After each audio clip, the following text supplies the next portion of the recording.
አንድም ቀን ልጄ ለደሃ አድራለሁ ብዬ አስቤ አላውቅም። ምረኩ ከኒያ ምን ሀብታምም ሰው ደሃም ሰው ልክ ብላል። ግን ማን የማን ልጅ እንደሆነ የለበስነው ኮት ሳይቀር ይናገራል። ለልጅ ሰርግ በሬ አራጅ መስለህ ትመጣለህ። ተመልከት እስቲ ጠቅላላ ቤተሰቦችን ከእናንተ ይልቅ የሙሽራው ቤተሰቦች የሚመስሉት እኮ አስተናጋጆቹና ዘበኞቹ እኮ ናቸው። ማለት ምን ማለት አለው? ጠቅላላ ዝታዩ እኮ ድንኳን ሰባሪ እኮ ነው የምትመስሉት አይደል እንዴ? ያቸውን አክስቱ ነች አይደለ? የዳቦ ዳንቴል ለብሳ የዳቢሎስ ገላጣ ቢመስል የመጣችሁ የልጅ ሰርግ ላይ ነው። ተናዳችኋል ልጁ በማግባቱ። እንዲህ ጠቅላላ ስትታዩ እኮ ማለት ሰርግ ሳይሆን የቀበሌ አበል ያለው ስብሰባ የመጣችሁ እኮ ነው የምትመስሉት። ለምን ስርዓት አይኖርም? አንተ ሰው ዝጋ።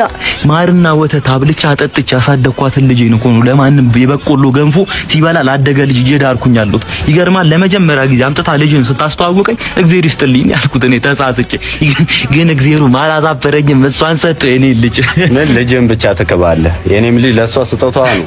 ስጦታ የሬሳ ነው። ፊኛውን የተረገጠ ውሻ የመሰለ ልጅ ስጦታ ትላለህ? እስቲ ልብ ብለህ እስቲ ልጅን ተመልከቱ። የራስህ ልጅ አሁን ወፍሮ ትንሽ በልቶ ተስማምቶት ነው እንጂ አጥንቶ ወጣ ገባ ብሎ የጣሪያ ቆርቆሮ አልነበር እንደ የሚመስለው። ቤት ውስጥ ራሱ አሸንደው እያላችሁ አልነበር እንደ የምትጠሩት። ይኸውልህ እናንተ እስከዛሬ የበላችሁት ምግብ ቢደመር ዛሬ ለልጅ ሰርግ የበላውን አያክልም። እንዳለ ጠውልጋችሁ ውሃ እንኳን አጠጡም ነበር እኮ አውቃለሁ። ምድረኩ ከኒያ ይኸውልህ በአንድ ምሳ እንዲህ ከወዛችሁ ራት ስትበሉ ደግሞ አስበው።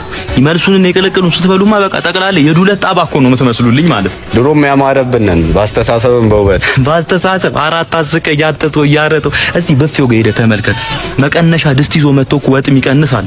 ለዶሮ አርስቱ ስንዴ ይበትናል። እስካሁን እኮ አንተ ለልጅ ሰርግ እኮ 3 ኪሎ ዳቦ አስደፍተህ አዝለህ የመጣ ሰው እኮ ነው። እባክህ ልለምን፣ የስጦታ ሰዓት ሲደርስ ተደበቁልኝ እባክህ። እንዴ የእንጀራ ሰፌድ እንዴ የትራስ ጨርቅ ከልዋጭ በሁለት ፍሬ ቲሸርት የተቀየረ 6 ፍሬ ብርጭቆ ምናምን ይዛችሁ የመጣችሁ እንዴ የግሮሰሪ ምርቃት አደረጋችሁት እኮ የልጄን ሰርግ እኮ እንዴ አያዩ ነው ያፈለ። ልቀቀኝ አንተ ሰው ልቀቀኝ።